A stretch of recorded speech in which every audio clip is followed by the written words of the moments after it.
ราชธานีอาจารย์พระมหากิติ if you please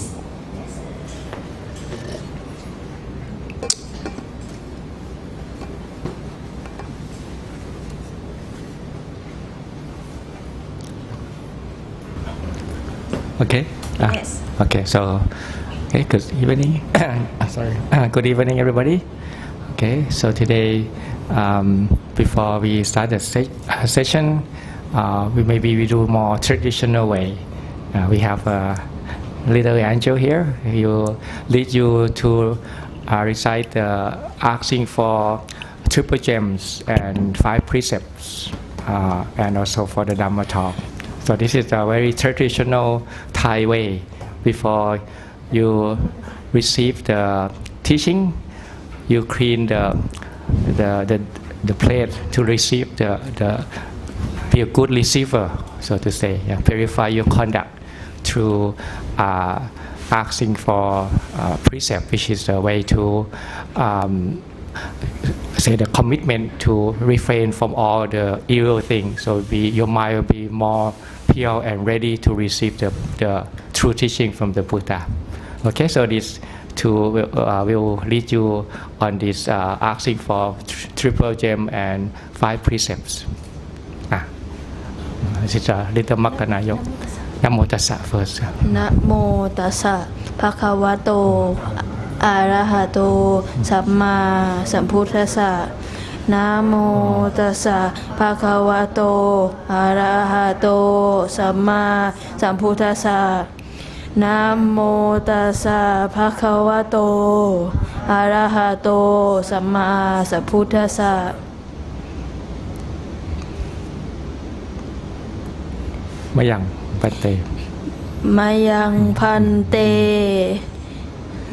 Ti sarane na saha panca sila niyajama tutiyampi mayang pante ti sarane na saha panca sila niyajama tatiyampi mayang pante ti sarane na saha Panca sila niyajama. Okay, so you can just repeat after me. Puttang saranang kacchami. Puttang saranang kacchami. Dhammang saranang kacchami. Dhammang saranang kacchami. Sanghang saranang kacchami. Sanghang saranang kacchami. Tutiyampi puttang saranang kacchami. Tutiyampi puttang saranang kacchami. Tutiyampi dhammang saranang kacchami. Tutiyampi dhammang saranang kacchami. Tutiyampi sanghang saranang kacchami. Tutiyampi sanghang saranang kacchami. Tatiyampi puttang saranang kacchami. Tatiyampi puttang saranang kacchami. Tatiyampi dhammang saranang kacchami. Tatiyampi dhammang saranang kacchami. Tatiyampi sanghang saranang kacchami. Tatiyampi sanghang saranang kacchami. Ti sarana kamanang niti tang. Ti sarana Amapante. Amapante. Panati pata. Panati pata. Veramani. Veramani. Sikkhapathang samadhiyami. Sikkhapathang samadhiyami. Atthinathana. Atthinathana. Veramani. Veramani. Sikkhapathang samadhiyami. Sikkhapathang samadhiyami. Kame sumichācara. Kame suvichācara. Veramani. Veramani. Sikkhapathang. Sikkhapathang. Samadhiyami. Samadhiyami. Musāvātā. Musāvātā. Veramani. Veramani. Sikkhapathang. Sikkhapathang. Samadhiyami. Samadhiyami. Surameraya. Samameraya. Maccapamā. Maccapamā. Tatthāna. Tatthāna. Veramani. Veramani. Sikkhapathang. Sikkhapathang. Samadhiyami. Samadhiyami. Imāni. อิมานิ ปัญจสิกขาปทานิ ปัญจสิกขาปทานิ สมาธิยามิ สมาธิยามิ อิมานิ อิมานิ ปัญจสิกขาปทานิ ปัญจสิกขาปทานิ สมาธิยามิ สมาธิยามิ อิมานิ อิมานิ ปัญจสิกขาปทานิ ปัญจสิกขาปทานิ สมาธิยามิ สมาธิยามิ สีเลนะสุขติงยันติสีเลนะโภคสัมปทาสีเลนะนิพุติงยันติตัสมาสิลังวิโสทะเย สาธุ Okay, so basically what you just do is just asking for the refuge in the Buddha, Dhamma, the Sangha as our guidance, our teacher, and then asking for the training precept. It's called the Sila. Sila is you can call it morality or ethics or the foundation for other good quality. You have to start from your pure in conduct, in speech and action. So we start from that. Just the 5 training rules that we take. First is refrain from killing or harming other beings. Second one is refrain from taking what is not given to us. Third one is refrain from any sexual misconduct. Third one is refrain from lying, divisive speech, impolite word, and gossiping, all this kind of improper speech. And the last one is refrain from any intoxicants that dull the minds and leading to carelessness. So this is the 5 precepts that we take before we proceed to listen to the Dhamma talk. Can you hear me well? Is it too soft? Okay. Okay, so now we much louder, isn't it? Okay, so now we go to the next one is the inviting the Dhamma talk. So he will. มีไหมเอาต้องใช้นี่ไหม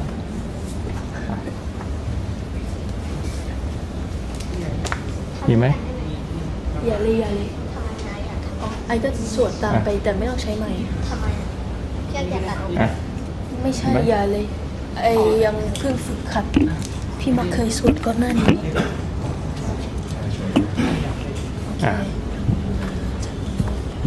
ตอนนี้เลยใช่ไหมนะโมตัสสะก่อนนะนะโมตัสสะภะคะวะโตอะระหะโตสัมมาสัมพุทธัสสะนะโมตัสสะภะคะวะโตอะระหะโตสัมมาสัมพุทธัสสะนะโมตัสสะภะคะวะโตอะระหะโตสัมมาสัมพุทธัสสะพระมาจาโลกาทิปติสัมปติกาตาจาริยานาทิวราอายาจทาสันติตัสสะตาภาราจา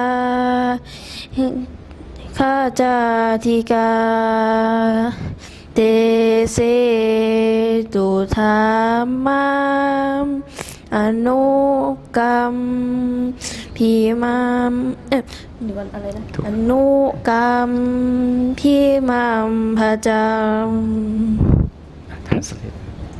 แปลด้วย The Brahma God Sahampati, Lord of the world, with palms joined in reverence, requested a favor. Beings are here, but with little dust in their eyes.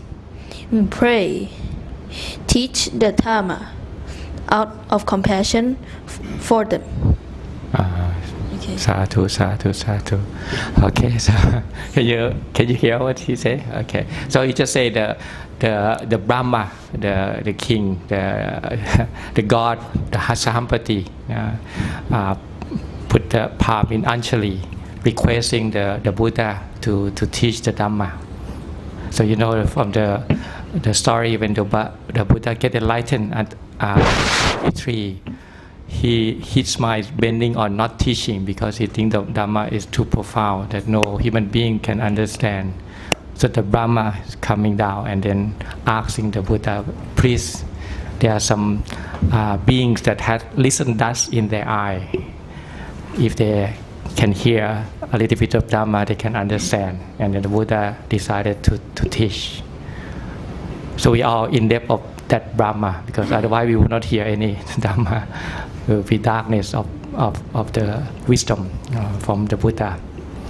So this is we in Thai tradition normally. In Buddhism, the monk not allowed to just go and knock on your door. Have you read this Dhamma? So because we just do our job. So we keep the precept. We train our mind.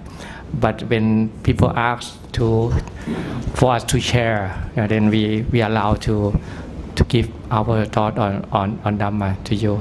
The same as the precept as well, So we're not supposed to come and force you. It's a command that you shouldn't kill, you shouldn't steal. I mean, it come from you. You want to train, because we believe in the human beings that we are capable of living together harmoniously, and maybe we want, but we don't know how. So we come and ask for the training course. So what the monk do is we just give you the training. So when we give you this training, okay, not to kill, not to make other people harm other people, then what cultivate in your heart is compassion and loving kindness.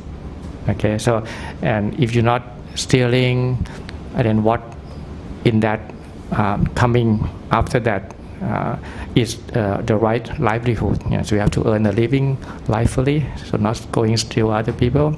And if you refrain from commit sexual misconduct, then the mind will be more peaceful. You don't have to worry about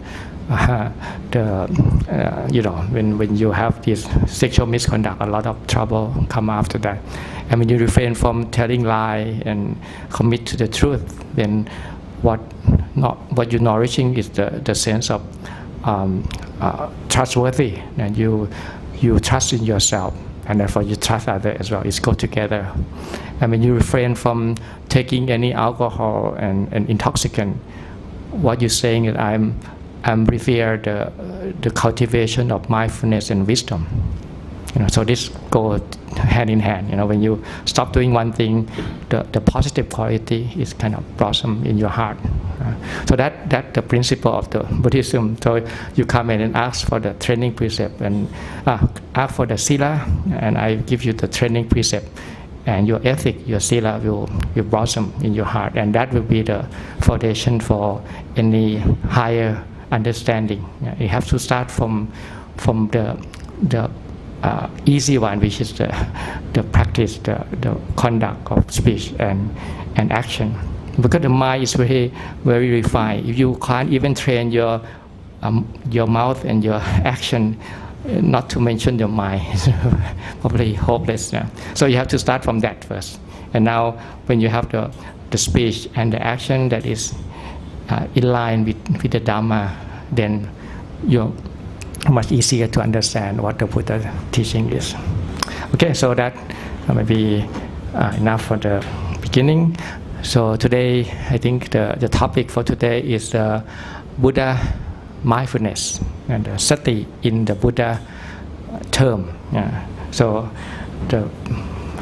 this book is probably what the main of the topic today is called the Maha Satipatthana Sutta. Any of you haven't got the books? Okay, there's some few book here in the front. You can. Okay, you can over. Okay, anybody haven't got it? You can raise your hand. Okay.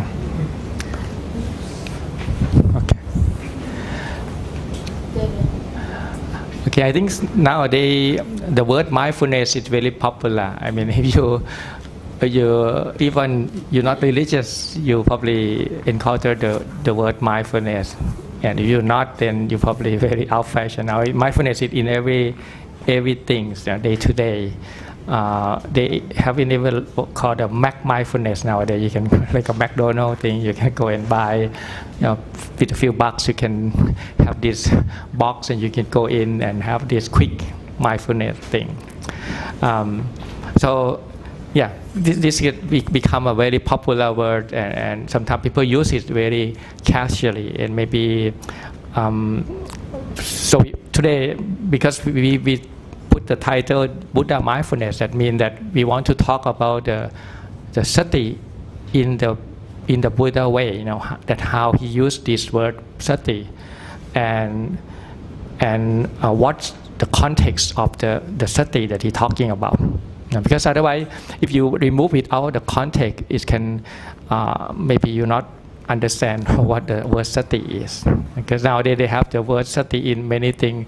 Maybe the corporation, they use the mindfulness for the maybe when the worker have a problem, say okay, go and then meditate.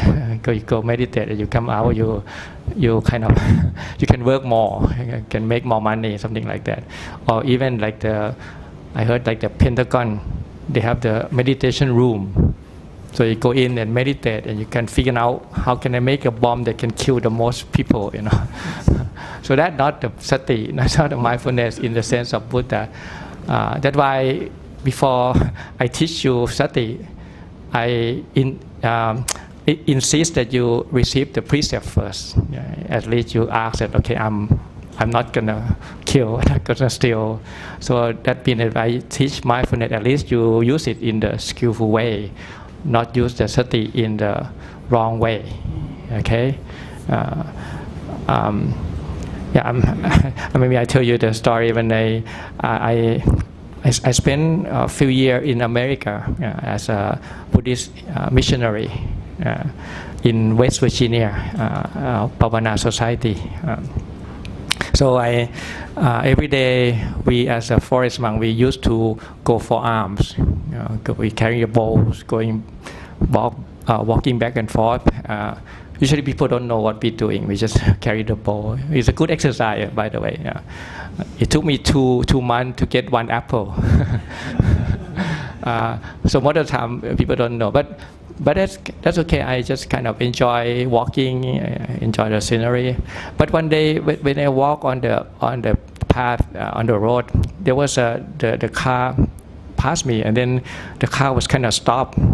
And there's one lady. She come out from the car, and she saw me. Oh, are you a monk? Yes. Are you a Buddhist monk? Yes. I said, wow. I just got my prescription from my doctor. So okay, what is your prescription? She said, see, I have so many problems. I have depression, all these things. The doctor try many medication, and it's not work. So now the doctor write me, instead of medication, he write me meditation. So instead of medication, now it's meditation. And after I received this piece of paper called meditation, I found you on the road. So it might be some auspicious somehow. So I said, okay, can I learn the meditation? I said, well, this is not a good time. I coming for alms. So maybe you can stop by this center. It's called Phramahā Society. You can stop by, and maybe we can teach you there. So she later she go to the place. She want to learn to meditation. Okay. But here in the center, we also have the same principle.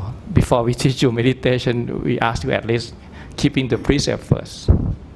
So we basically explain to you what the precept is. Basically not killing, not stealing, not sexual misconduct, not lying, not intoxicant.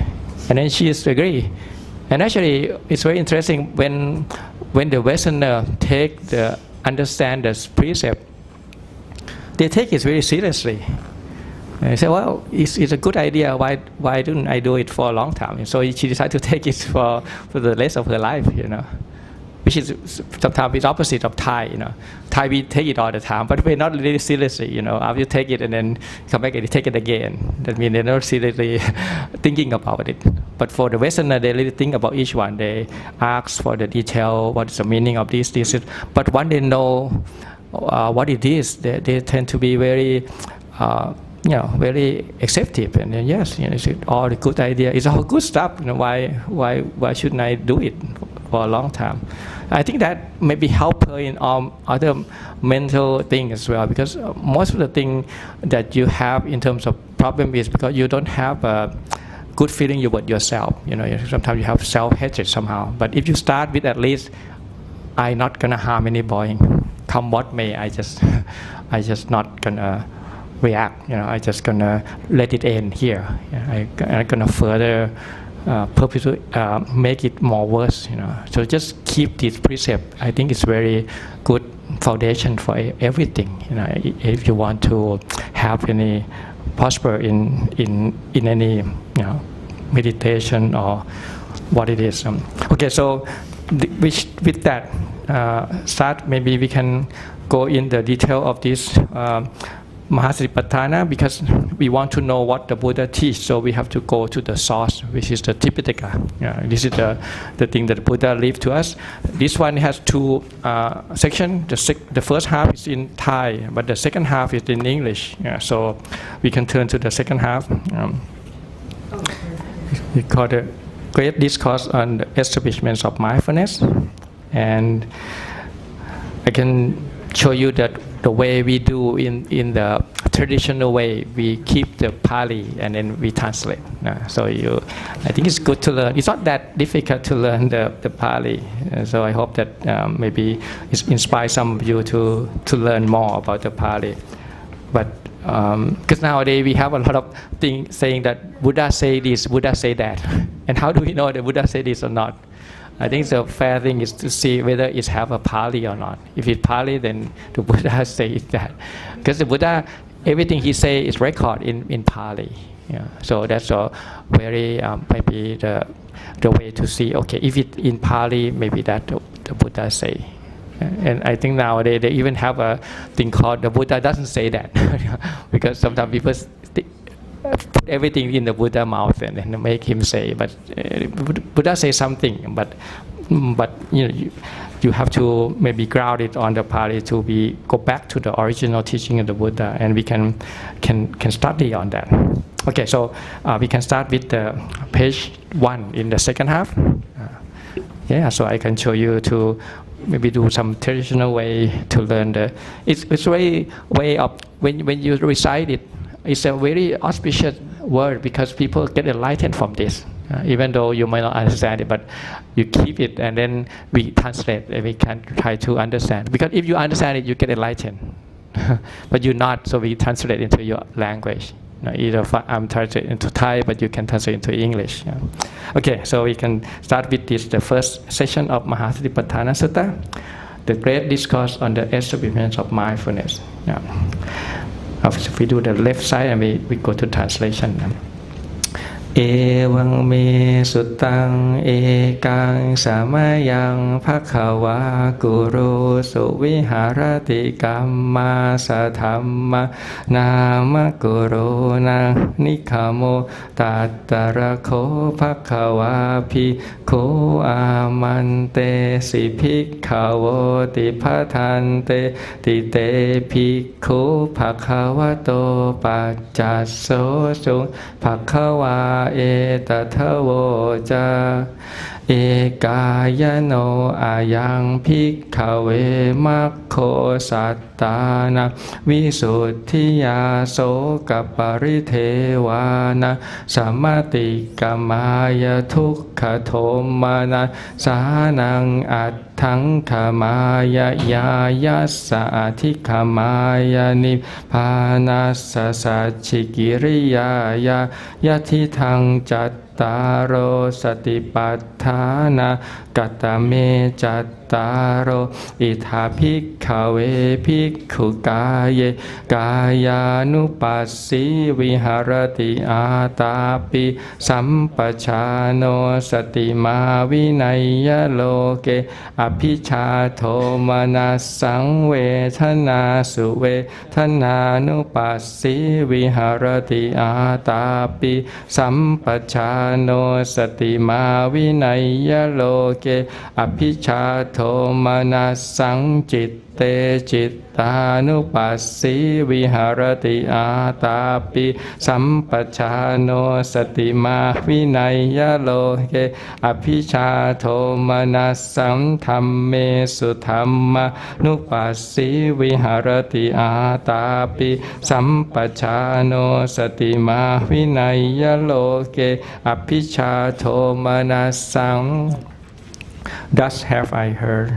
On one occasion, the blessed ones was in the Guru country, where there was a town of the Gurus named Kamma Sadamma. There, the blessed one addressed the Bhikkhu thus, Bhikkhus, Bhante. The Bhikkhus replied to the blessed one. The blessed one said this, Bhikkhu, this is the one-way path for the purifications of beings, for the surmountation of sorrow and lamentation, for the passing away of pain and dejection, for the attainment of the true way, for the realizations of Nibbana, namely the four establishments of mindfulness. What are the four? Here, bhikkhus. A bhikkhu dwells contemplating the body in the body, ardent, clearly comprehending and mindful, having subdued longing and dejection in regards to the world. He dwells contemplating feelings in feelings, ardent, clearly comprehending and mindful, having subdued longing and dejection in regard to the world. He dwells contemplating mind in mind, ardent, clearly comprehending and mindful, having subdued longing and dejection in regard to the world. He dwells contemplating phenomena in phenomena, ardent, clearly comprehending and mindful, having subdued longing and dejection regarding to the world. Okay, so I maybe do some explanation a little bit about this. Okay, so first of all, all the sutta it start with Evang Me Suttang. Thus have I heard. So this is the word of Ananda. This is what he recall. It's a very special way of the religious take, because normally the religious take will say, okay, this is the truth. Okay, right? Maybe like, I don't know what kind of set of truth in the books. But in Buddhism, we start with this is I hear like this. So you can take it whatever. If it's useful, take it. If it's not useful, you leave it aside. We not go to debate whether it's a truth or not. It's very practical in terms of what the context of this. Okay, so you just read it, and this is the version of the Ananda. He is foremost in memorizing all the Buddha teaching. He almost like a tape record. He able to memorize everything. So this is his word that we have the word of the Buddha through hearing of the Venerable Ananda. Okay, so on one occasion, the blessed ones were in the Kuru country. Kuru country is quite special. It's a place in the northern of India. It's a special group of people. Actually, this group of people are coming from different continents. In the commentary, they explain that, in the old day, we have the human being have 4 continents, and Guru is a special continent. They come to this. The area that we stay here is called Chomputipa. It's a southern part. The Guru is a northern people. You can call it northern people. They have what we call the Guru Dhamma. The Guru Dhamma is very similar to the 5 precepts that you just take. Okay, so it's like a custom of that town, that people not kill, they're not steal, they're not commit sexual misconduct, they're not lying, they're not take any drink, and they have very long lifespan. They live 500 years. So if you want to live long, you keep all the precepts. Okay, and all the teaching, if you look at the sutta, when the Buddha want to teach something refined, he go to Guru country because they're ready. They have the people are very, they're ready to listen to the high Dhamma. The temperature is cool. People are kind of laid back. because they have a 5 precepts. Everybody take the 5 precepts, so they are kind of willing to listen to something higher. Okay, so that's one of the reason why I recommend you take the 5 precepts. So now you become the guru people now. And then the Blessed One address the bhikkhu, that's bhikkhu. Yeah. Here people want, well, okay, I'm not the bhikkhu. The bhikkhu normally we translate bhikkhu as monks. But here the bhikkhu is a Pali word. Bhikkhu here is a Pali, it's coming from the word paya, which is means fear, and ikha, which it means seeing. Okay, bhikkhu is the combination of paya, which is the danger or fear, and then ikha. So you're seeing the danger of samsara. So if you see the danger of samsara, you can be qualified as calling bhikkhu in this sense. So even you are lay people, you're not a monk, you can call yourself bhikkhu because you see the danger in samsara. Okay, so because that the wording, So because I'm not the monk, so why the Buddha call guru people bhikkhu? Because they are not a monk, they are lay people, but they see the danger in samsara. Because if the aim or the goal of Satipatthana is to transcend this samsara, is to go to nibbana. If you not have any seeing the problem with the samsara, you probably don't want to hear the Satipatthana. Satipatthana, sati is for you can have a sati for everything. You have to be mindful. You not leave the gas open in your house. Mindful. You can be mindful of everything, but not the mindful in the Buddha sense. The mindful here is for people who see that something wrong in samsara and we want to get out, and this is the way out. Okay, so it's a little bit more higher goal than that, than just an ordinary mindfulness, because it's so that's why I think to read the sati in the Buddha word, and you know what the Buddha want to use this word for. Okay, so when the Buddha addressed that bhikkhu, if you know what samsara is, right? Do I have to explain? Samsara is the continuity of this body and mind complex, what we call 5 khandha, and the materials, the feelings, the perception, mental formation, and consciousness. These 5 things that we identify as me and my, and it's go on and on and on and on, beginningless. And if we not understand, it will be endless as well.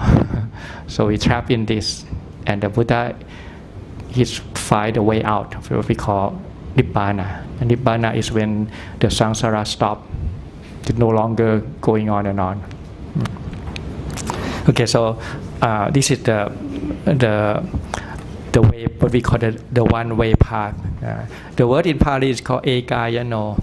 Ekayano has many meaning, but I think maybe one-way path with it can be one translation. It's just meaning that when you go into this mindfulness, it's leading toward one goal, which is nibbana. Okay, and it can also mean that you can walk only by yourself, kind of single line. Even we come in here together, we can't go together. Each one have to walk individually. Okay, because eka is mean many things, and eka can also mean the supreme or the highest person, which is mean the Buddha. So this path was discovered by the Buddha. He discovered the ancient path, the road to the ancient city, which is the nibbana, and it also only one way, which in that one direction. It's no way, it's no return. If you embark into this road, it will just slowly guide you toward free yourself from samsara, toward nibbana. Okay, so I have 7 purposes: purifications of beings, surmounting of sorrow, lamentation, passing away of pain and dejection, attainment on true way, and realization of nibbana. Okay, so you can say this is mindfulness in the Buddha sense is for these 7 purposes. Now this is the mindfulness of the Buddha. Okay, so there are 4 we call the foundation of mindfulness. First is to contemplate the body in the body. Second is feeling in feelings, the mind in mind, and phenomena in phenomena. This is very important. So when you talk about mindfulness in the Buddha word Mahasatipatthana, you have to talk about the object of the mind, because the mind, in order for it to be mindful, it have to ground on something, and that's something that the mind ground on is his four things: either the body, feeling, mind, or phenomena. Okay, so I have this back page. You can turn to this like a mind map here. You can give you the overview of the Mahasatipatthana.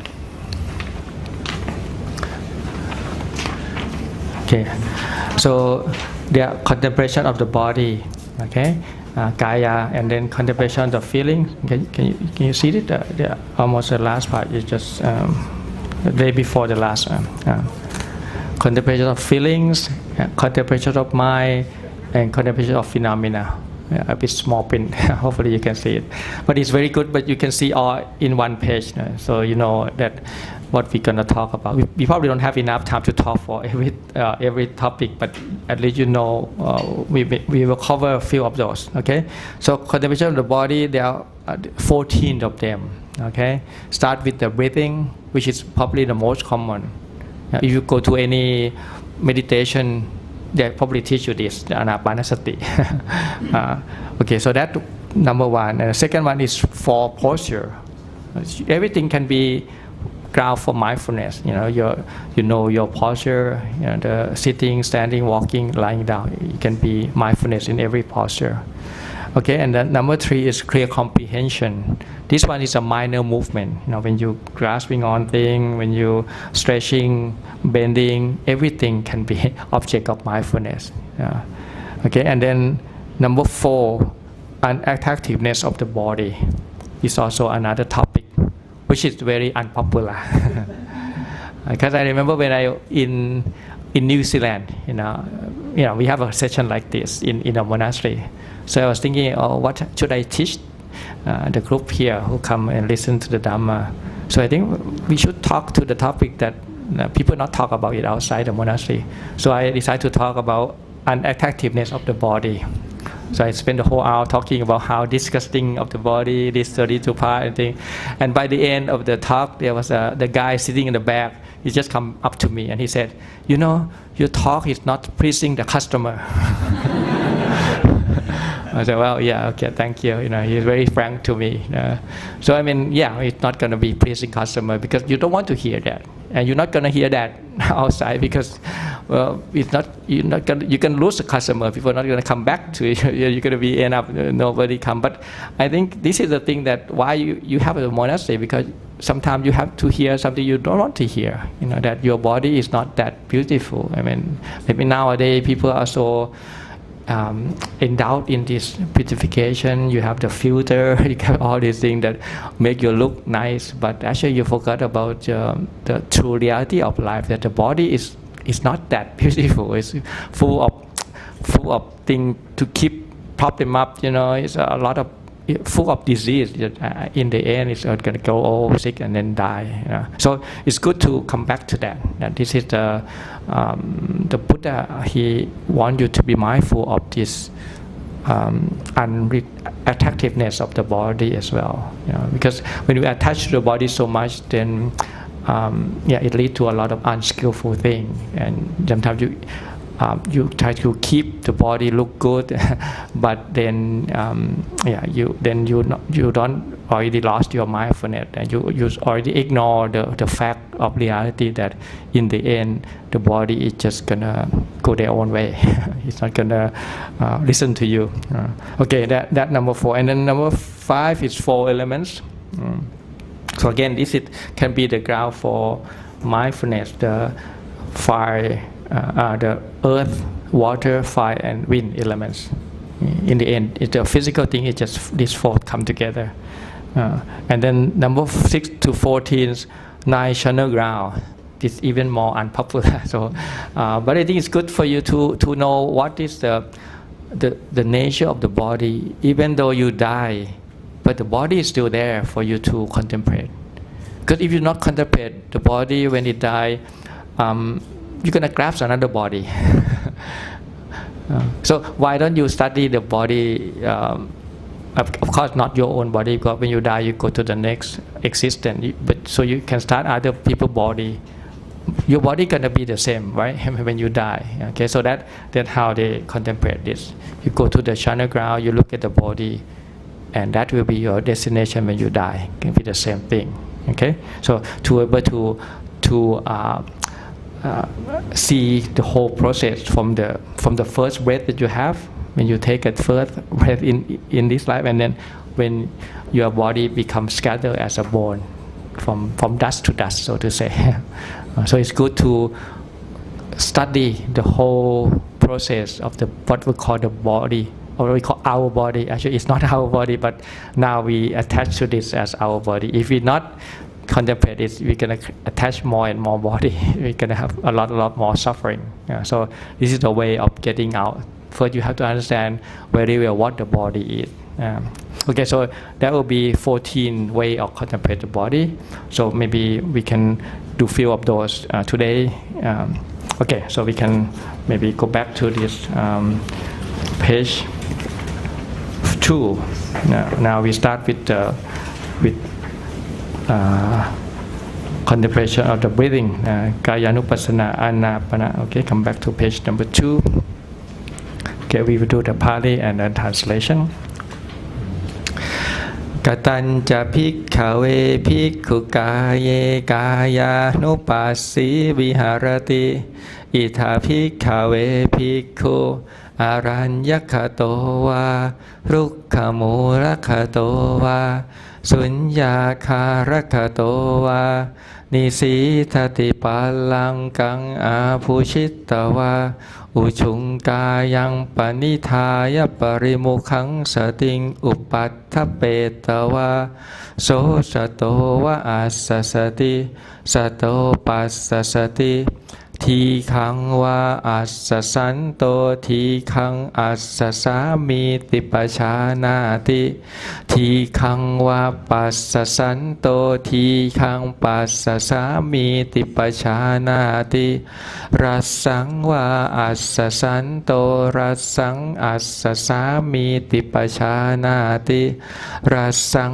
วาปัสสสันโตรัสสังปัสสสามีติปชานาติสัพพกายปฏิสังเวทีอัสสสิสสามีติสิกขติสัพพกายปฏิสังเวทีปัสสสิสสามีติสิกขติปัสสัมภยังกายสังขารังอัสสสิสสามีติสิกขติปัสสัมภยังกายสังขารังปัสสสิสสามีติสิกขติสยถาปิภิกขเวทัคโคภมการโรวาภมการันเตวาสีวาทีขังวาอัญชันโตทีขังอัญชามีติปชานาติรัสสังวาอัญชันโตรัสสังอัญชามีติปชานาติเอวเมวะโคภิกขเวภิกขุทีขังวาอัสสสันโตทีขังอัสสสามีติปชานาติทีขังวาปัสสสันโตทีขังปัสสสามีติปชานาติรัสสังวาอัสสสันโตรัสสังอัสสสามีติปชานาติรัสสังวาปัสสสันโตรัสสังปัสสสามีติปชานาติสัพพกายปฏิสังเวทีอัสสสิสสามีติสิกขติสัพพกายปฏิสังเวทีปัสสสิสสามีติสิกขติปัสสัมภยังกายสังขารังอัสสสิสสามีติสิกขติปัสสัมภยังกายสังขารังปัสสสิสสามีติสิกขติอิติอัจฉัตตังวากายเยกายานุปัสสิวิหารติพหิทธาวากายเยกายานุปัสสิวิหารติ อัจฉตปหิทธาวากายเยกายานุปัสสีวิหารติสมุทัยธรรมานุปัสสีวากายสมิงวิหารติวยธรรมานุปัสสีวากายสมิงวิหารติสมุทัยวยธรรมานุปัสสีวากายสมิงวิหารติอัตถิกายโยติวาปนัสสติปัจจุปัฏฐิตาโหติยาวเทวญาณมัตตายปฏิสติมัตตายะอานิสิโตจาวิหารตินัจจกินติโลเกอุปาทิยติเอวัมปิภิกขเวภิกขุกายเยกายานุปัสสีวิหารติ Contemplations of the body, mindfulness of breathing, and how bhikkhus does a bhikkhu dwell contemplating the body in the body. Here, bhikkhus, a bhikkhu gone to the forest, to the foot of a tree, or to an empty hut, sit down, having folded his legs crosswise, straightening his body, and establish mindfulness in front of him. Just mindful, he breathes in. Mindful, he breathes out. Breathing in long, he understands I breathe in long. Or breathing out long, he understands I breathe out long. Breathing in short, he understands I breathe in short. Or breathing out short, he understands I breathe out short. He trained us, I will breathe in, experiencing the whole body. He trained us, I will breathe out, experiencing the whole body. He trained us, I will breathe in, tranquilizing the bodily formation. He trained us, I will breathe out, tranquilizing the bodily formation. Just as bhikkhus, a skilled worker or his apprentice, when making a long turn, understand I make a long turn. Or when making a short turn, he understand I make a short turn. So too bhikkhus, a bhikkhu breathing in long, he understand I breathe in long. Or breathing out long, he understand I breathe out long. Breathing in short, he understand I breathe in short. Or breathing out short, he understand I breathe out short. He trained us, I will breathe in, experiencing the whole body. He trained us, I will breathe out, experiencing the whole body. He trains us, I will breathe in, tranquilizing the bodily formation. He trained us, I will breathe out, tranquilizing the bodily formation. In this way, he dwells contemplating the body in the body internally, or he dwells contemplating the body externally, or he dwells contemplating the body in the body both internally and externally, or else he dwells contemplating in the body its nature of arising, or he dwells contemplating in the body its nature of vanishing, or he dwells contemplating in the body its nature of both arising and vanishing, or else mindfulness that there is a body is simply established in him to the extent necessary for bare knowledge and repeated mindfulness, and he dwells independent, not clinging to anything in the world. That is how a bhikkhu dwells contemplating the body in the body. Okay, so the Buddha gives the first instruction on the contemplation of the body by looking at the breathing.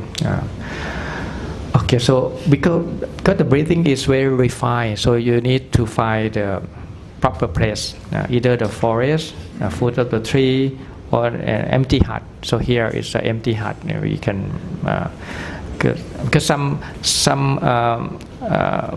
group of meditation, the Buddha doesn't say that you have to find seeking this secluded place. For example, like walking, you can do anywhere. But here, because this is so refined, unless you find a secluded place, you can't feel your breathing. Okay, so once you find that secluded place, you can sit down, having fold your leg crosswise, so you can do the proper cross-legged. Or you already do cross-legged. Okay. Okay. Yeah, if any of you who haven't sit cross-legged, you can do so now. It's quite a very stable position to looking at your breath. You can do the full lotus if you can. Some of you can, but you can do half lotus. Yeah, half lotus is okay. Okay, this is the position where it's very stable. You have providing the triangular base, very firm. You can sit. Make sure that your back. If you sit on the chair, maybe not leaning back on your waist, because you want to be refuge upon yourself. Basically, sit up like a mountain. Okay. The art of meditation is to learn to balance between effort and relaxation. And normally, when you effort, you're not relaxed. When you relax, you're not effort. But the mindfulness is you have to be able to do both at the same time. Okay, so the effort mainly you put it in your central, when you are in your central line, because you have to keep your body straight. Because if you slump down, then it cut down all the energy. It doesn't flow well. So you want to be sitting straight. You can look at the baby. When the baby starts to sit, it's quite straight, isn't it? He or she very active and just sit very straight. Okay, so you sit like that, not straining, but just strict enough that you feel balanced. Okay, and the relaxation is around, all the hand. It doesn't matter much what you do with your hand. You can put it on your knees, or you can put it on your laps like that. Sometimes it's helpful to put the thumb together. It's kind of like the point where you can, if your thumb kind of starts to drop, then you know that you start to be sleepy. You can standing back again. Okay, so it's a good way to remind yourself. Okay. Okay, so you can slowly say, close your eye, establish the mindfulness in front of you. Okay, so in front of you, wherever you feel your sensation of the breath. Some people can feel it's the top of their nose. I think it depends on your anatomy of your nose. Sometimes some people can feel at the top, the tip of your upper lips. Sometimes you feel maybe in your throat. Some people feel in your stomach or your belly button. So wherever you feel the sensation of the breathing, if you can't, maybe you take a few deep breaths, in and out. See where can you feel the sensation of the air going in. Sometimes people can feel it where you smell things, in that point. Okay, so once you find your own particular spot, then you keep your mind on that. You can see the air going in, air going out. So if you observe carefully, you can see that there are difference between in breath and out breath. The in breath is cooler, the out breath is a little bit warmer. It got some heat of the body, so you can, if you pay good attention, you can sense that. Okay, so first when you're breathing in, you know that you're breathing in. When you're breathing out, you know that you're breathing out. Just relax. All you need to know is just either in or out.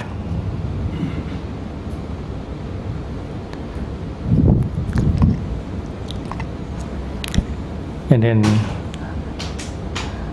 is to know whether you're breathing in long, breathing out long, or breathing in short, breathing out short.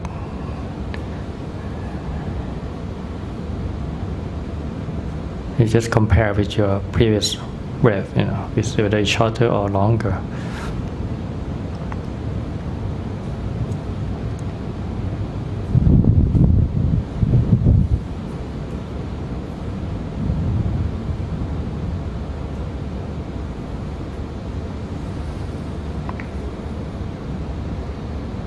And now, when you breathe in, you try to experience the whole body. The body here is the body breath, the whole body breath, beginning, middle, and the end. In, and then beginning, middle, and the end out. So the whole breathing body, you can experience it. not letting the mind anywhere, just keep on the breathing all the way, beginning, middle, end, in, beginning, middle, end, out.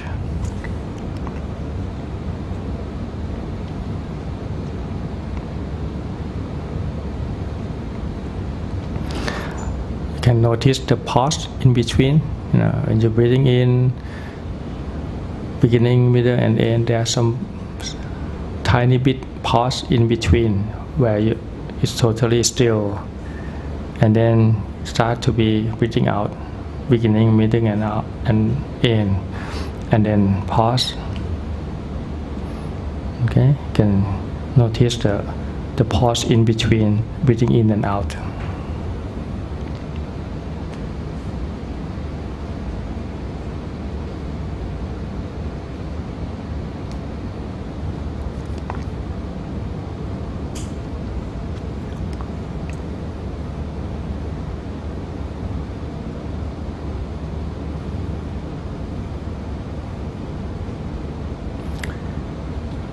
Okay, and then now try to tranquilizing the bodily formation. Here the Buddha used the word bodily formation, which means breathing. Because your breath is form your body. Your breath is the forming your body every moment. Your body forming by your breathing. So when you try to tranquilizing the bodily formation, you try to tranquilizing your own breathing. So you learn in such a way that how can I tranquilize my my breathing. Maybe you can experiment with it a little bit. Some people breathing too short, you can make it longer, or too long, make it shorter, and you can play with it.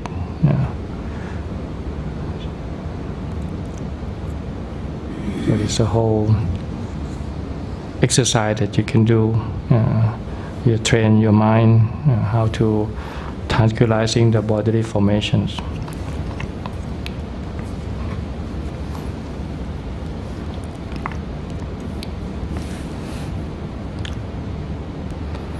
And the Buddha give very beautiful simile here.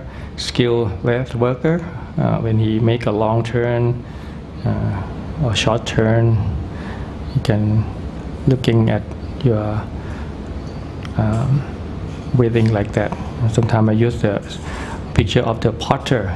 There's some kind of spinning to keep the pot rolling, churning. You can use that picture to when you breathe in and out.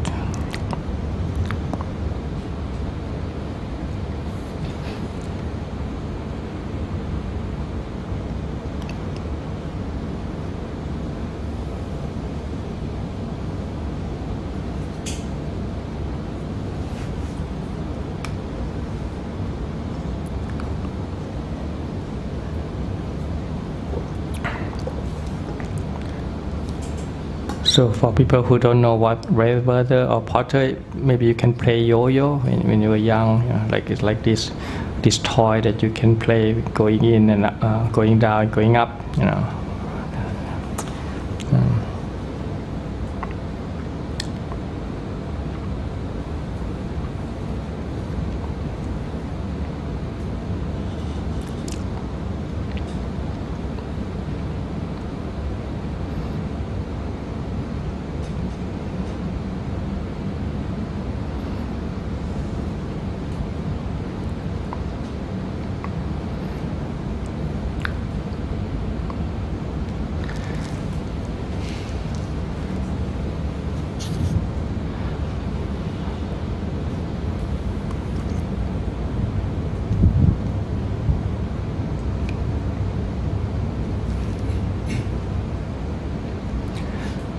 Okay, so you contemplate the body in the body internally, which means inside yourself, and also externally. Sometimes maybe you can hear the people next to you. You can also contemplate that as well. And then internally and externally. And now you focus on its nature or arising. and then its nature of vanishing, and then its nature of both arising and vanishing.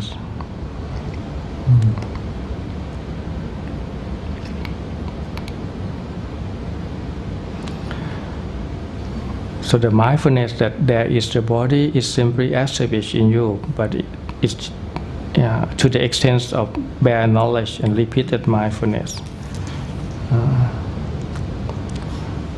So this to prevent the sense of self attached to that mindfulness.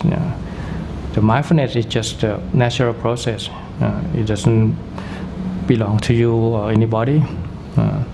So in that way you do to dwell independent, not clinging in anything in the world.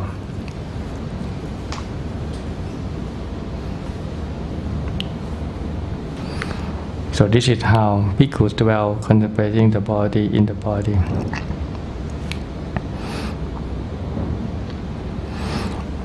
Okay, so you can see it's quite systematic the way instruction that the Buddha. If you can just stay with this simple one, and maybe you can do it for the whole half an hour or an hour with this instruction.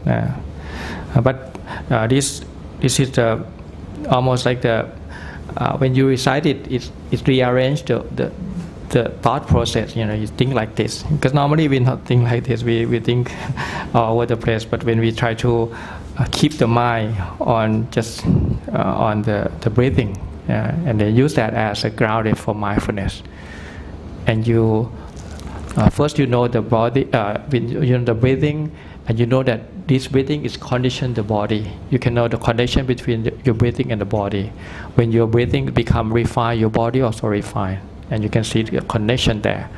Okay, and then you focus on the arising and vanishing of that. So you can see the anicca, you can see the impermanent in just the first exercise, and then you can see that it's the same phenomena in yourself and other people. When you breathe, other people also have the breathing the same. So when you understand your own breathing, you understand everybody because they have the same. Okay, and then. Every time it's always come back to this. This is like the last part is come again and again. Remind you that this is just the body to be for the mindfulness to use that as a training ground. Okay, for bare knowledge, repeated mindfulness. So because sometimes people can attach to that and say, see, I'm a meditator, I'm good than everybody else. So you already lost. You become, you create the good practitioner out of just a simple process. So the Buddha always remind you that this is just a simple phenomenon, and then you can repeat to that again and again, that this is just nothing worth clinging in the world. It's just the body. And now, because you use it as your own body, you have to take good care of it. But in the end, you have to return it to nature. But for the time being, you cultivate mindfulness and knowledge out of this body to make good use of this. Okay, so that the first contemplation of the body in terms of the breathing. Okay, the next one, page 3, we can do the 4 posture. Okay, so in order to speed things up, now I'm gonna skip the Pali. I just go with the English one. Okay, page 3, 4 posture. Again, bhikkhus. The bhikkhu, when walking, understand I am walking. When standing, he understand I am standing. When sitting, he understand I am sitting. When lying down, he understand I am lying down. Or however his body is disposed, he understand it accordingly.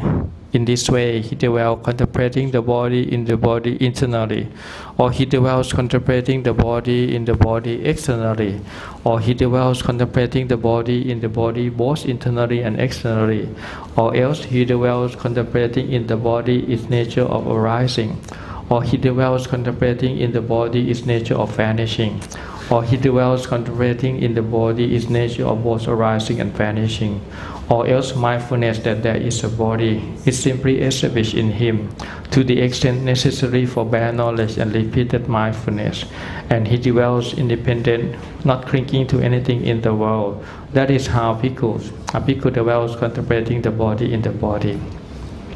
Okay, so now this second one is called the four great posture. So you have these four posture. Either now you're sitting, but when you're standing, walking, and lying down, right? You don't have any other more than these four.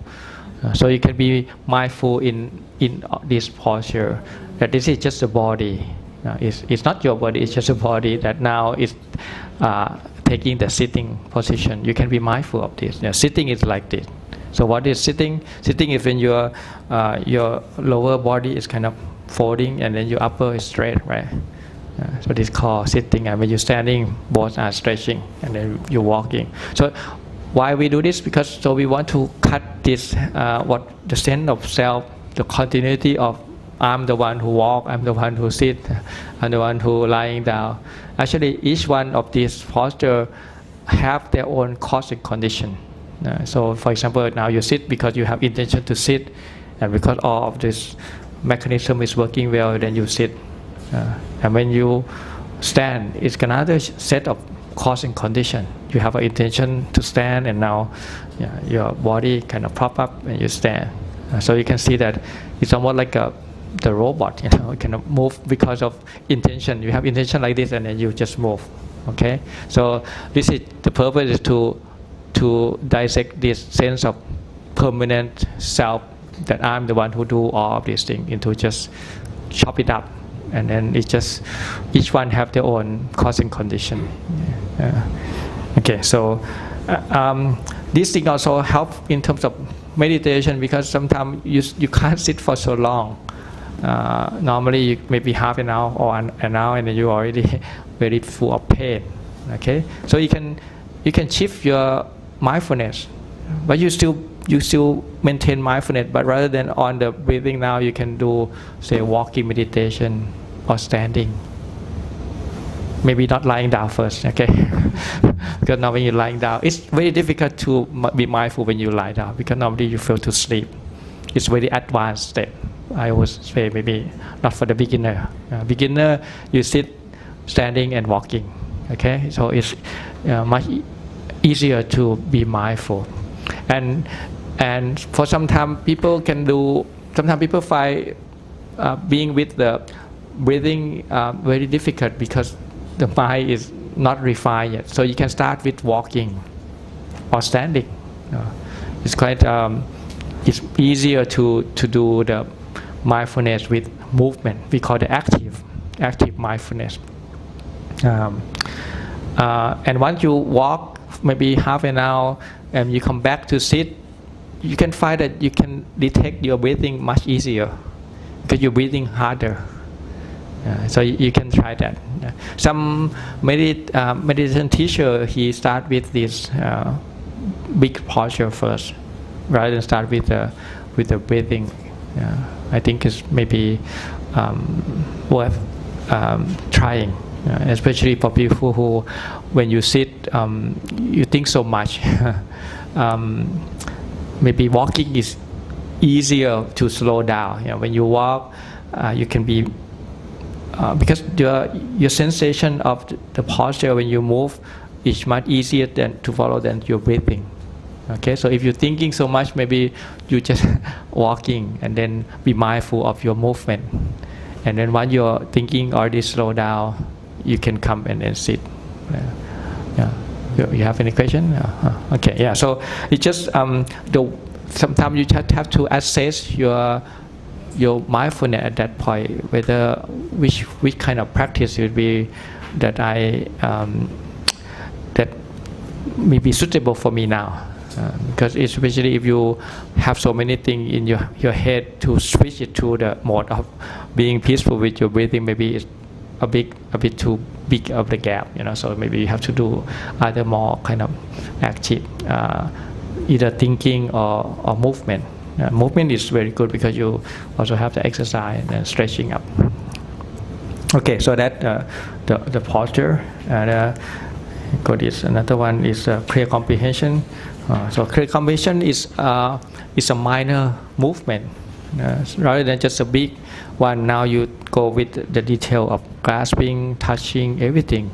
Even go to the toilet. Every moment can be used for mindfulness. So you can see how compassion the Buddha teach. Even you go to the toilet, you still have to be mindful. Everything can be object of mindfulness. Okay, so page 4, clear comprehension. Again, bhikkhus.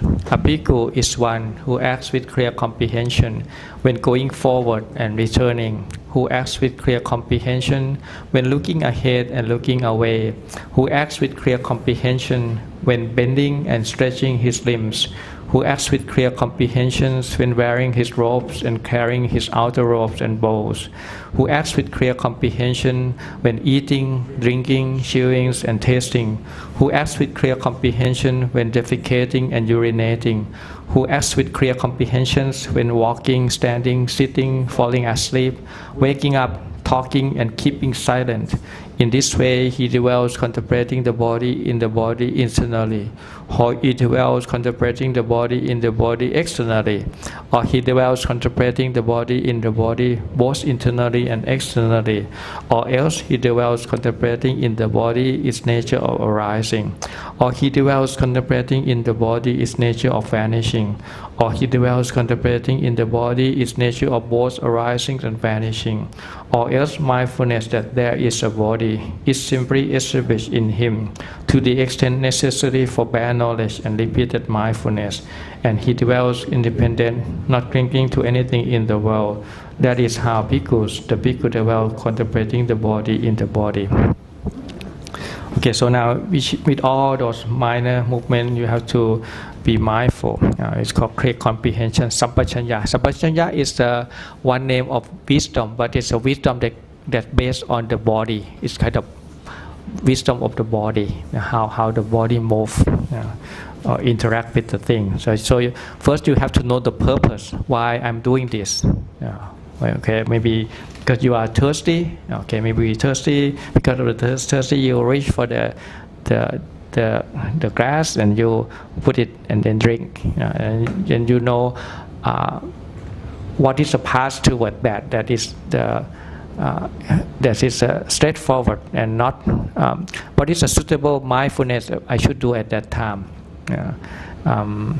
So every time you have this minor movement, you always think about what is the purpose of doing that. Because normally we're not thinking about purpose, we just do it very randomly. But when we have practices, you have to be very mindful of your intention.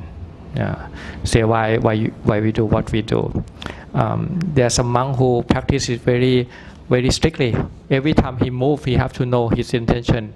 If he lost his intention, he will start back again. So when he grabs something, he will know, okay, because I want to drink, I will do this. And because he practiced it for so long, and one time he talked with his friend, and then he lost his mindfulness because he carried on with his conversation. He started to reach the glass without mindfulness. So he stopped and he repeated that process again. And he just got enlightened. So it's quite a very inspiring story. So basically, if you be mindful of everything, and then there's one practice, we do it in the monk. Every time you lost the mindfulness, you have to go back and start all over again. For example, if I walk for Bintabat, if I lost my mindfulness, I have to go back and then start walking to the last place where I'm not lost my mindfulness. So it's quite very weird. So that practice you have to go for Bintabat alone, because if we go to group, it's gonna be go back and forth like this. But they said every Pacceka Buddha, because the Buddha have many you have Samma Sambuddha, like the Buddha, and you can have Anu Buddha, like if you get enlightened, you probably call Anu Buddha. You just listen to the Buddha and you become enlightened. But there are the category called Pacceka Buddha. Now when there are time of no Buddha, yes, maybe some people happen to enlighten, but they can't teach because they're not trained to teach. Okay, one practice for the Pacceka Buddha is they practice this mindfulness, meaning going back and forth until if they lost the mindfulness, they always start where they lost and they just take it again. So it's quite a long and probably very be patient to practice that. But it's one way of maintain the stream of mindfulness continuously, and if you break it, you go back and continue to the last place where you lost it. Okay, so that quite a nice, maybe the first three group of body, kaya is body. So somebody might ask, okay, why it has to be body in the body? What is the in body in the body? Okay, because normally we not contemplate the body in the body, we contemplate the body in the world. For example, okay, what kind of my body compared to that person? I mean, can I able to compete with that? More beautiful, more ugly, more young or something like that. So now you contemplate the body in the world, right? But when you contemplate the body in the body, it means in each set of that. For example, for the breathing, there's only way of breathing, either in or out, right? So when you contemplate the body in the body, I breathing in or out in this kind of two possibility of in or out. Right? If you contemplate the four posture, there are only four kind of posture, either standing, sitting, walking, or lying down. So now I am standing compared to myself when I'm sitting, standing, or walking, right? Because when I stand, I'm not walking, I'm not lying down, I'm not sitting. So you have this only one in all of this group.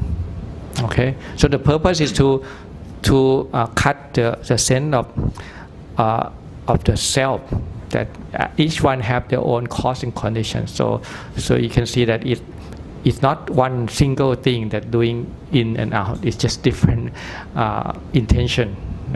So this is the purpose of the mindfulness is to see it clearly, to penetrate what we call the viparasa. Viparasa it means distorted will, or you can say the viparasa in Thai it means mad. So normally you are not seeing things as it is. You see the body which is ugly as beautiful. Okay, you see the feeling which is suffering as happiness, and you see the mind which is changing all the time as continuous, non-changing, and you see the Dhamma phenomena as belong to self, but it's not. It's belong to cause and condition. Okay, so the mindfulness of these four foundations is able to penetrate to this delusion, thinking that thing is beautiful, thing is permanent, thing is happiness, and thing is self. Okay, so all is point to one thing, to able to detract you from that wrong thinking, because all the thing is not beautiful, it's not permanent, it is not happy, it's suffering. Here it means suffering. Here it means it's combination, because it come together, therefore it's falling apart. It's all the time coming together and fall apart, and it's not under your control. It's under the causing condition.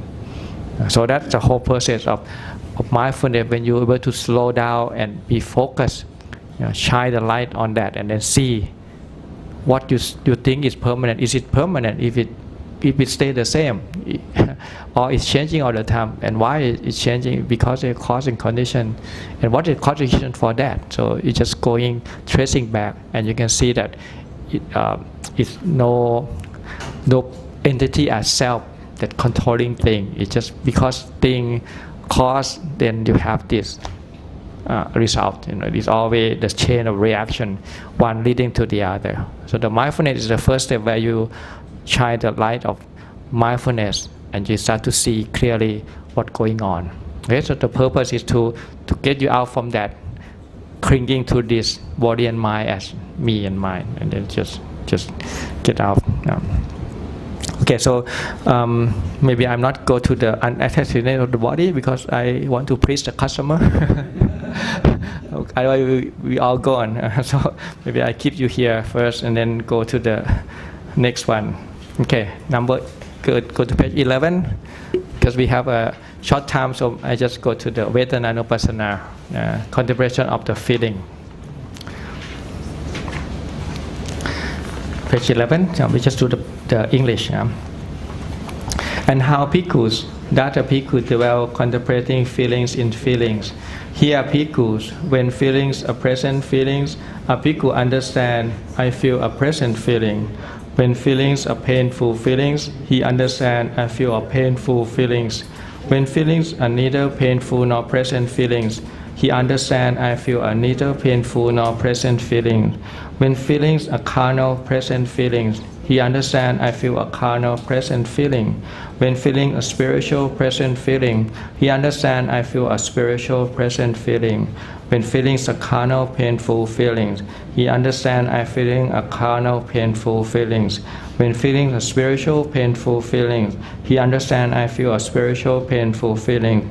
When feelings are carnal, neither painful nor present feelings, he understand, I feel a carnal, neither painful nor present feelings. When feelings are spiritual, neither painful nor present feelings, he understand, I feel a spiritual, neither painful nor present feeling. In this way, he dwells contemplating feelings in feelings internally, or he dwells contemplating feelings in feelings externally, or he dwells contemplating feelings in feelings both internally and externally, or else he dwells contemplating in feelings in nature of arising, or he dwells contemplating in feelings in nature of vanishing, or he dwells contemplating in feelings in their nature of both arising and vanishing, or else mindfulness that there is feelings is simply established in him to the extent necessary for bare knowledge and repeated mindfulness, and he dwells independent, not clinging to anything in the world. That is how bhikkhus, a bhikkhu dwells contemplating feelings in feelings. Okay, so next one is about the feeling. Feeling here is translated from the word Vedana. I don't know in English feelings. Sometimes we translate as emotional tone. Like it have a tone. Either you are feel present or unpresent or neutral. There are this kind of tone. So first you have to know that there are three kind of tone. When you experience thing, either one of these three, right? Either you like it, it's present, or it's unpresent, or it's neutral. Okay, and then but that is not enough. You also have to know if it's present, is it carnal or spiritual? Carnal is it related to 5 strains of sensual pressure. If it's related to the nice sight, nice sound, nice smell, nice taste, nice touch, so that called the carnal. So when your happiness or present feelings depend on that, it's very shaky, right? Because this thing changing all the time. So you have to know that. If it's a spiritual present, then it's good because it rely on more firm ground. For example, if you happy because you keep the precept, for example, I feel good about myself because I'm not harming other living being. That is good. That's the thing that you should cultivate, right? The sense of happy from just be a good person, be the one who not harming other beings, right? So the presence of, say, meditation, if you sit meditate and you become peaceful or breathe out, okay, that's good. So you're not rely on other external happiness, because if you rely on these 5 strains of pressure, you have to chase it, right? I mean, you have to earn a lot of money to buy nice sight, nice sound, go to eat in a good restaurant. So it's kind of the happiness that is what we call lower quality than the spiritual happiness. So you have like a hierarchy of happiness. You want to leaning toward the spiritual kind of happiness, like happiness from keeping the precept, being good person, happiness from able to generate your own happiness. I mean, if you can sit watching your breath and happy, much better than spend time with drugs and other thing, right? You can generate your happiness anywhere, anytime. So it's quite a nice thing to do that. Okay, and also like the happiness for understand Dhamma is another thing, another sort of happiness that is by reading. Oh yeah, the Buddha speaks the truth. So that is a sort of happiness that is called spiritual happiness.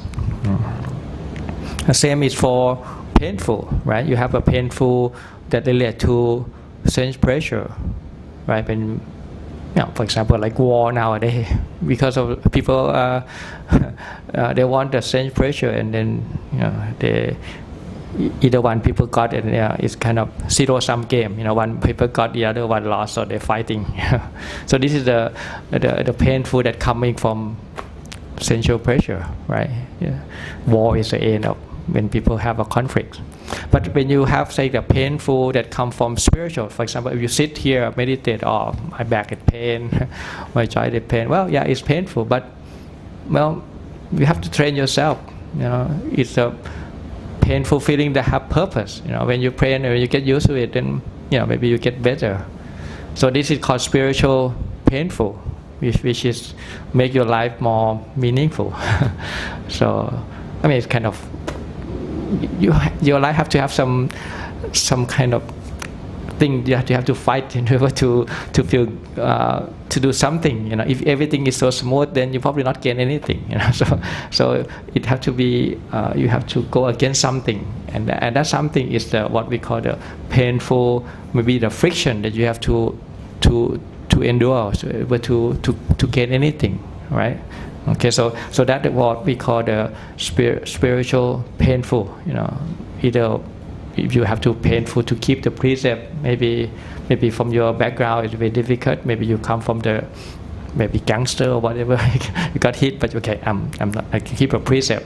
Yeah. For you, the precept is very painful, but it's worth taking it because it's the step forward, the foundation for the higher happiness. Okay, so that basically.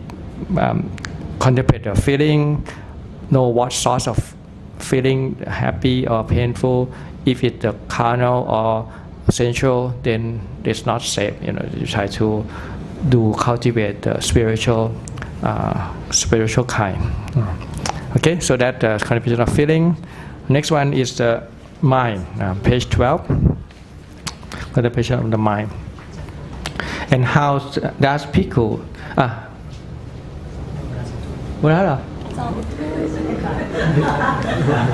Oh, I thought you have 2 hours, no?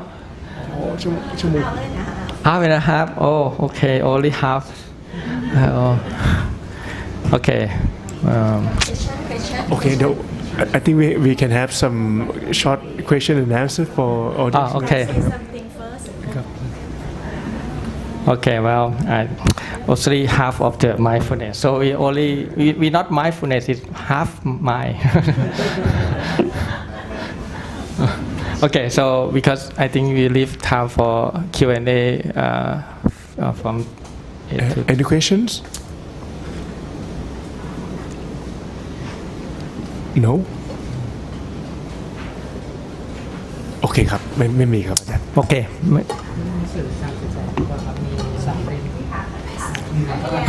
Okay. Hello. I wanted to ask, how do we distinguish emotional pain from spiritual pain, and whether spiritual pain is always meant to a higher purpose, or if it can be just in itself, that the meaning. Yeah, okay, so pain, when you have pain, there are what we call the physical pain. For example, like when you sit, you have a backache or whatever. So that physical pain is a result of the previous karma. We call vipaka. Vipaka is when you are most people call it kind of karma, but actually it's not karma. It's vipaka. Vipaka is the result of karma. The karma is the action, the thing that you do in the past. So if you do something unwholesome in the past, the result of it will be painful feeling. It's a result of the previous unwholesome karma. So in that sense, we just have to bear it, because the fact that we did something in the past and now we have to receive that painful feeling. But if it the mental pain, then if it's the mental pain, usually it's unwholesome. It's called the dosa. It's just the fact that you reject whatever the present situation. You try to push it away. It's called the angry or the frustration. So that is unwholesome. That you have to train to deal with that. For example, if you have the sense of frustration, then you have to cultivate metta, loving kindness, towards all living being, rather than see them as an enemy, see them as a friend. So that is a way to counteract this dosa. But if you have like the frustration for, like, say, the temperature or the situation, maybe you have to cultivate khanti, the patient endurance. So that's why the teaching of the Buddha is khanti paramanta bodhitika. The forbearance is the highest wholesome thing, to burn the defilement. So it just you have to cultivate the opposite of the painful mind, which is the metta, loving kindness, the khanti, tolerance, patience, endurance. It comes from maybe say do regularly sitting. Like in the Buddhist, we have this formal training of like metta, and the fact that you can keep on the schedule of coming and sit regularly, then you already develop this kind of patience and endurance. Like, for example, in my tradition, Ajahn Chah, he emphasized a lot on coming together, have a chanting, sitting, and all these things that monastics do. And the first word that people learn from him is usually the word otthon, which means patience. So you just learn to blend in and to join in. There's a lot of mosquito, very hot, but then you just kind of you learn to be with it, and then you slowly get used to it, and it's just a physical pain, which is the vipaka, the result of your previous unwholesome karma, and you just cultivate the new wholesome karma, and then slowly that physical pain will get less and less, because you haven't added any more unwholesome karma. All you do is wholesome karma. You bear with it and you kind of work on it. So slowly you will be able to. That's why it creates a meaningful in life, because then life is not easy, but we have to deal with it. And first thing is to know what wholesome and unwholesome, and stick to the wholesome. And whatever it is, you try to learn the skillful way, like the loving kindness, the patience, and stick to the rules of the monastery, and then train yourself toward that. Thank you.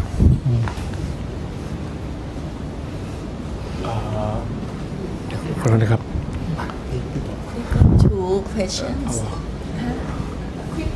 Okay, maybe quick questions. Who first? Okay.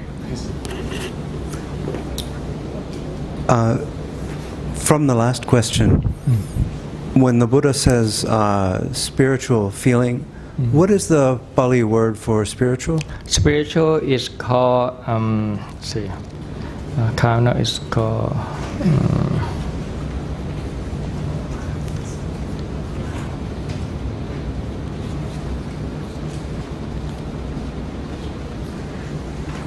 Niramisang.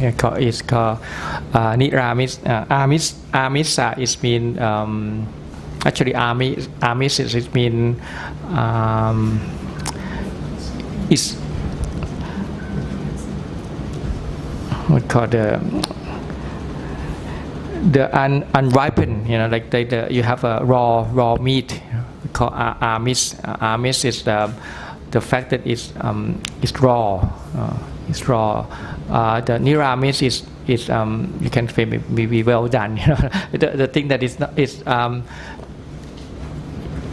it's not tainted with this. And so when it's raw, it's tainted with blood and all other things that is not it's juicy, but it's not maybe it's full of germ and other things as well. When it's well done, it's kind of niramit. It's not no longer it's more proper for intake. It's not just a raw like a barbarian kind of uncivilized eat without with raw meat, for example, like that. Niramit. Niramit is not that. You wouldn't know the Sanskrit? Do you know the Sanskrit root? The word amisa is mean mingle or mix. Amisa. Niramis is the opposite of that. Due to the time constraint, maybe other questions. Welcome questions after the session. Maybe I can explain this book first because we have a few. Okay, so this book is called Buddha Vajanang. This is a very good book. It's by Venerable Yanatiloka. He's the first German monk. He probably the few of the first Westerner who ordained in the Theravada, and he you can read his biography in the back. He quite an interesting figure. He born in German, but he went to Burma to ordain. Initially, he wanted to be a Catholic monk, but he changed his mind to become.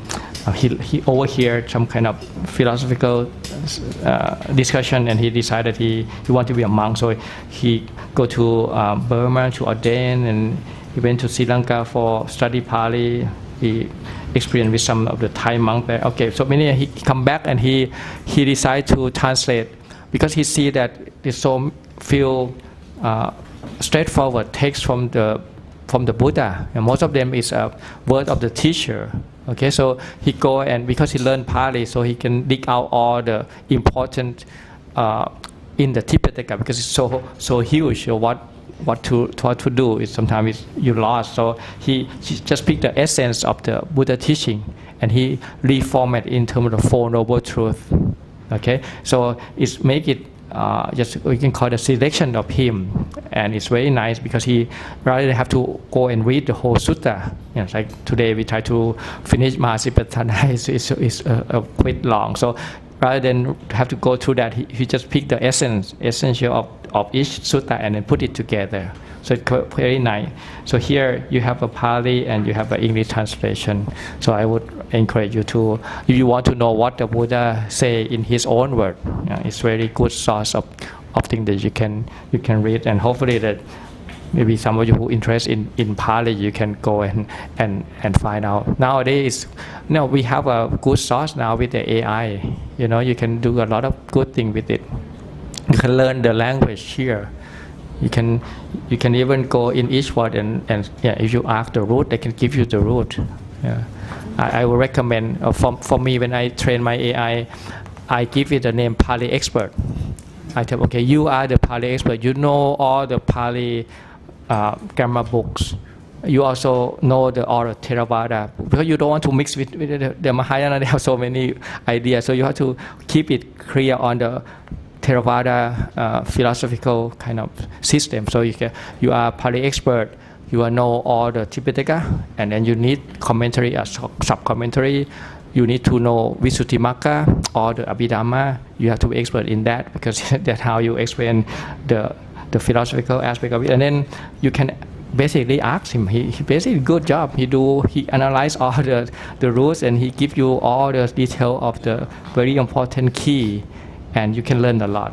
So if you, yes, for example, if you're interested in find out what is this actually mean, you can go and dig deeper, find out commentary, sub-commentary. You can learn a lot actually. So I would recommend that, sometimes I know AI is quite bad in certain things, but I think these things they are very good.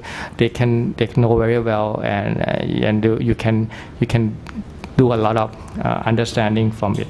So this is a very good book that you can have with you and use it as kind of your Bible, so to say. And Ajahn Sumedho, one of the very well famous Westerner, the first Westerner who ordained in Ajahn Chah tradition. Now he had a big monastery. He had this book when he was novice. He read it for the whole year. He almost like learned it by heart before he go to meditate. So you can say that it's like a must for people. Even all you want to do is just meditate, but at least you need to have some minimum kind of map before you walk on the path. So I recommend that you read that, and at least you have to know Four Noble Truths, and then find out about. You can deepening after you finish it, and then you go and then prove by meditate and prove for majority. But this is like the basic understanding of the Buddhism. Okay, and then Mila. Okay, for somebody who got this one, maybe some of you might not got it. It's just a short article that I write for the monastic journal, and some of them my biography in here as well. So if you have this one, it's just easy reading. Some article on the immortal tree, which is based on some of the Pali as well. Kind of, this is my fun thing. Try to go and decode the ancient mythical tree, and I find this a very interesting connection with the Tipitaka knowledge. Okay, so you can read that as well. And okay, maybe any question? Just short question on the, because in summary, this is the original Buddha here that you see in the front cover here. This one is a Buddha that from India. This one is the original one in Varanasi. I don't know, have you been to India or not? In India, if you go to the Varanasi Museum, there are two main things. On the right is the Asoka pillar. You have a lion something. On the left, this is the Buddha image. It's the most beautiful Buddha image of how it's go. Every time it's go for contest, it's always win. So it's the most beautiful Buddha. Okay, so this one is the original one. There's some break here and here, but inside here, this is the replica. That's more complete. Okay, so this is the thing that in my monastery I want to use this one as the main Buddha in the Ubosatha hall. So I want to explain to you the meaning of this. Maybe it can help you with provide you with the mind map. Because this Buddha image, this is the first teaching of the Buddha. It's called the turning the wheel mudra. Why we know it's turning the wheel? Because we know that we see the deer here, right?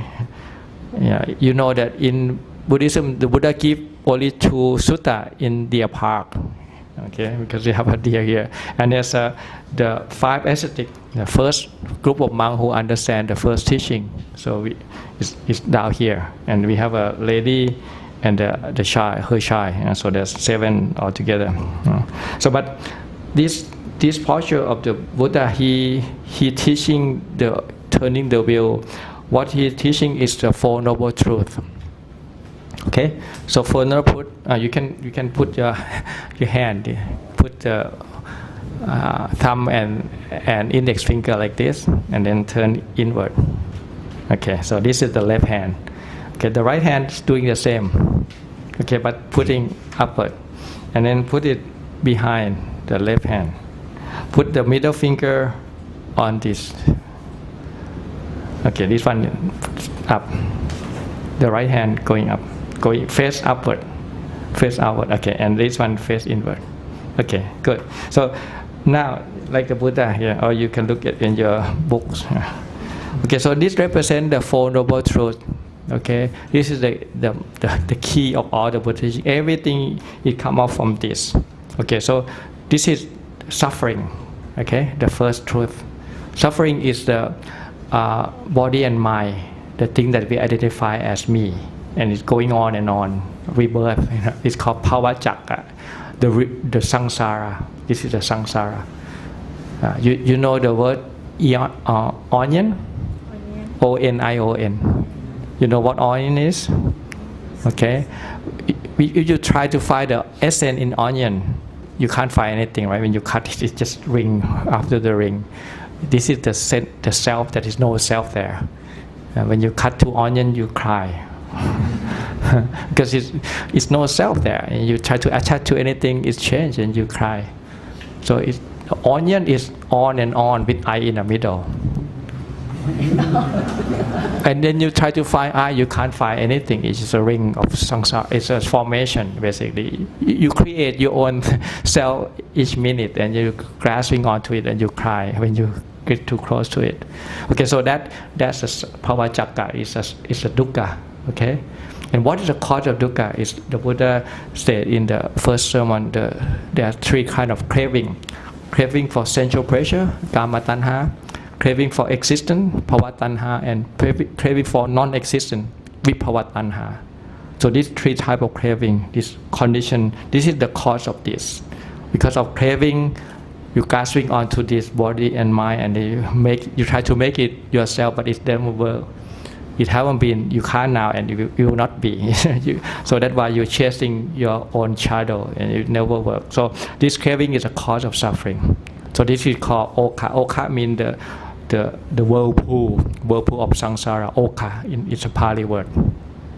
This is okay. Okay, okay is this is nirodha. It's emptiness. When it cut through this, when you cut the craving, okay, and this is the Four Noble Eightfold Path, Sila, Samadhi, and Panya. Okay, Noble Eightfold Path is summary into Sila, Samadhi, and Panya: morality, concentration, and wisdom. Okay, so you already take the 5 precepts, so you have Sila already. Okay, and maybe you got the meditation, concentration, and if you understand something, you maybe got wisdom as well. So if this mass combination of 8 factors come together, it's called Makhasamangi, the combination of 8 factors. Then it can cut this craving. Okay, so this is the Dhamma that the Buddha turned. It's called the Dhamma wheel. Everybody have this, you don't need the Buddha. This one, everybody have this going on and on and on. But we don't know that it's suffering. We thought this is, whatever you identify with, maybe you, heaven, or whatever is all in here. But the Buddha discovered this. This is the path, and this is the end, the nibbana. So this is the Four Noble Truths. Okay, so if you understand this short mind map, you can go and read this book, and you can fill in detail of what the Buddha mean by this Four Noble Truths, and it's represented in this one, in this very beautiful Buddha image. Okay, maybe just give you a very short. Thank you very much, Ajahn. Unfortunately, we have so limited time. If you still have questions, please feel free. Maybe Ajahn hang around a little bit for some questions if you want to ask him. And we are grateful for today's teaching. And maybe for next time, we wish to invite you for longer session. Yeah, unfortunately, today is only an hour and a half. And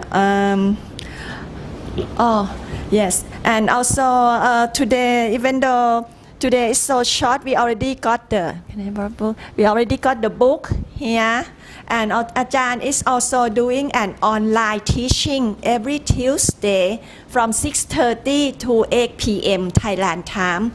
This for practitioners across 4 countries: Thailand, Malaysia, Indonesia, and Indonesia. I can't remember the other one. Singapore, yes. 4 countries, so 6:30 to 8 o'clock p.m. Thailand time. Every Tuesday, you still doing that, right? Yes. Yeah. Okay. Yes, so on Tuesday. Yeah. So Tuesday. we already post it on our Facebook. If you want to see the link and everything, yes. So we have that for the moment, and also. Last but not least, we have the Ajahn is the vice abbot of the Wat Pa Bun Lom, which is in the lineage of Ajahn Chah, the branch monastery of Ajahn Chah.